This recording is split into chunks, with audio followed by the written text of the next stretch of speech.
Vous avez sûrement tous entendu parler de la nouvelle génération de My Little Pony, l'amitié c'est magique. C'est, pour une raison ou une autre, devenu un franc succès du jour au lendemain. Peu importe que vous aimiez ou pas cette série, vous devez admettre que son succès est impressionnant. Cependant, cela soulève des questions. Lauren Faust avait déjà travaillé sur d'autres dessins animés populaires, et travaille sur ses propres jouets, les Galaxy Girls. Comment a-t-elle pu faire le remake de vieux jouets des années 80 ? Au lieu d'exploiter ses propres idées, elle pourrait être une nostalgique de ses vieux jouets ? J'ai lu ces histoires quelques années plus tôt. C'était à propos de 6 filles qui allaient toutes dans la même école, et sont mortes le même jour, le 19 janvier 1989. Une de mes amies de New York m'a envoyé des articles du journal original. J'avais oublié que j'avais vu quelques épisodes de la série auparavant, et j'ai réalisé après coup que les héroïnes étaient étrangement similaires aux 6 filles décédées. J'ai relu il y a peu les articles, puis c'est apparu comme une évidence. La première fille, nommée Samantha Gades, était l'inspiration évidente de Fluttershy, une fille timide et introvertie, dont les camarades de classe ignoraient qu'elle était abusée chez elle par sa mère et son beau-père. Sa mère l'a conçue à l'âge de 15 ans, et blâmait sans cesse Samantha d'avoir ruiné sa vie. Ça a rendu Samantha terriblement embarrassée pour elle-même. Quand son beau-père s'est installé, ça a rendu les choses encore pires. Son beau-père détestait prendre soin de Samantha quand sa mère était ailleurs, donc il l'enfermait dans un placard durant parfois une journée entière. Sa mère tolérait ceci, et en grandissant, elle l'a frappé même. Quand sa demi-sœur fut née, les mauvais traitements devinrent encore pires. Elle était affamée, forcée de dormir dehors, et parfois carrément battue.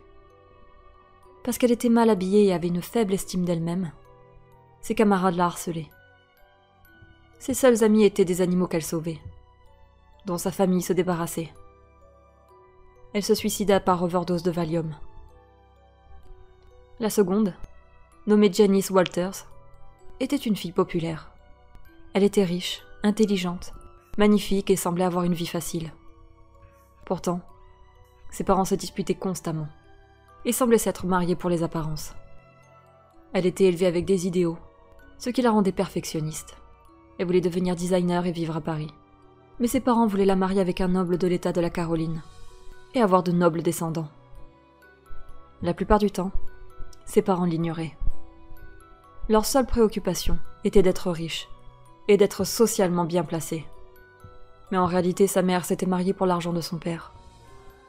Ils accumulaient les dettes, et Janice voulait garder la face en se fabriquant elle-même des habits qu'elle prétendait chers. Elle est morte dans un accident de voiture, pendant que ses parents se disputaient au volant. Son cou fut tranché, et elle mourut instantanément. Elle était l'inspiration pour Rarity. Ensuite, vint Alexandra Matthews. Alex était une fille compétitive.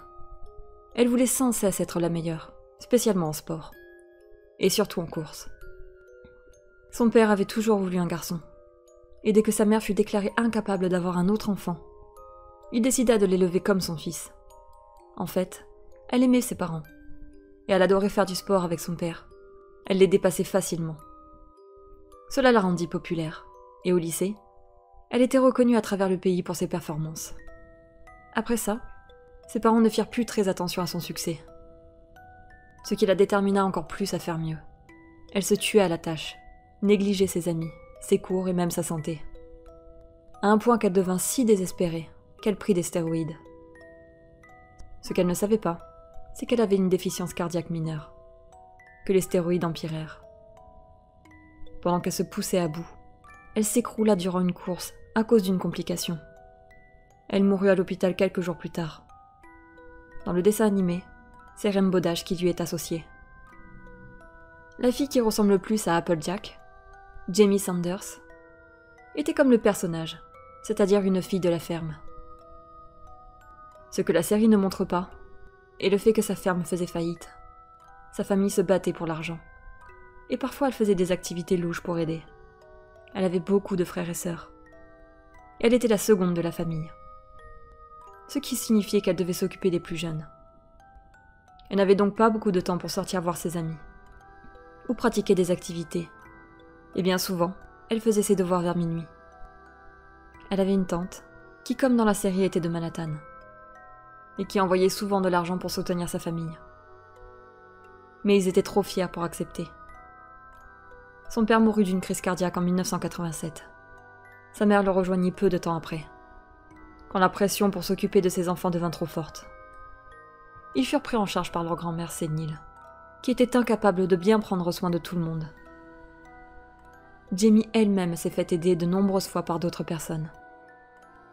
Mais de fatigue un jour, elle tomba dans la broyeuse à bois et mourut. L'inspiration de Pinkie Pie est sûrement l'histoire la plus triste. Katherine Jackson était une fille de forain et ne restait jamais au même endroit bien longtemps. Son père biologique tua sa mère et se suicida dans un excès de rage quand elle avait 5 ans.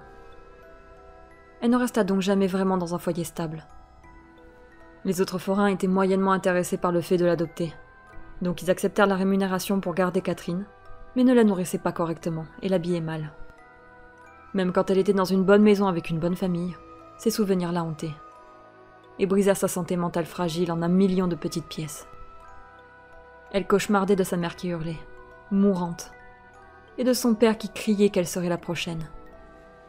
Quand elle arriva au lycée, elle était brisée. Elle commença à halluciner et à agir bizarrement en classe. Presque tous ses camarades et professeurs étaient convaincus qu'elle faisait ça, car elle voulait être drôle, et qu'elle était hyperactive de nature. Elle dessinait et peignait souvent des choses surréalistes, et s'habillait de couleurs flashy. Après un temps, sa condition se dégrada. Les images et les voix devinrent encore plus réalistes et demandeuses. Elle mourut en sautant d'un immeuble, car une des voix lui disait qu'elle pouvait voler. Ce qui rend le fait encore plus troublant est que Lauren Faust dessinait au début Pinkie Pie en tant que Pégase dans ses sketchs de développement. La dernière, l'inspiration de Twilight Sparkle, était une fille du nom de Cynthia Little. Elle était très forte à l'école pour son jeune âge. Son grand frère l'était également, et recevait des prix académiques. Ce qui supposait que Cynthia se devait d'être aussi brillante. Elle négligeait tous les plaisirs pour être forte à l'école et travailler plus. Pendant un temps, ça marchait. Ses parents étaient fiers de ses travaux. Et se vantaient auprès de leurs amis de n'avoir pas un enfant surdoué, mais 2.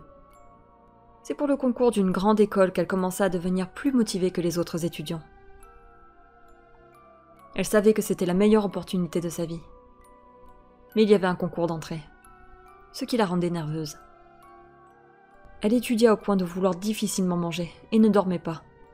Plus le concours se rapprochait, plus elle paniquait. Elle opta donc pour trouver la solution en trichant. Elle fut prise sur le fait. Ses parents étaient horrifiés. Elle fit une sévère dépression et se tira une balle, de honte d'avoir été une fille imparfaite. Vous devez vous demander maintenant pourquoi Lauren Faust voulait faire avec de tels événements un dessin animé pour fillettes. Peut-être qu'elle se sentait obligée de leur rendre hommage dans quelque domaine que ce soit. Dans un épisode, chaque poney décrit comment il obtient sa marque de beauté. Rainbow Dash fit le même jour une explosion en forme d'arc-en-ciel, que toutes les filles virent malgré la distance. Ce qui est une référence évidente à la mort qui frappa les filles le même jour. Dans le dessin animé, Fluttershy est capable de s'occuper des animaux qu'elle garde et adore. Rarity est une designer de talent, avec des parents aimants. Rainbow Dash est une grande athlète. Applejack a une ferme à succès. Pinkie Pie est heureuse et sans soucis. Et Twilight Sparkle a été acceptée dans une grande école. Peut-être a-t-elle juste voulu donner aux esprits de ces 6 filles ce qu'elles ont toujours voulu. Et je crois qu'elles sont heureuses.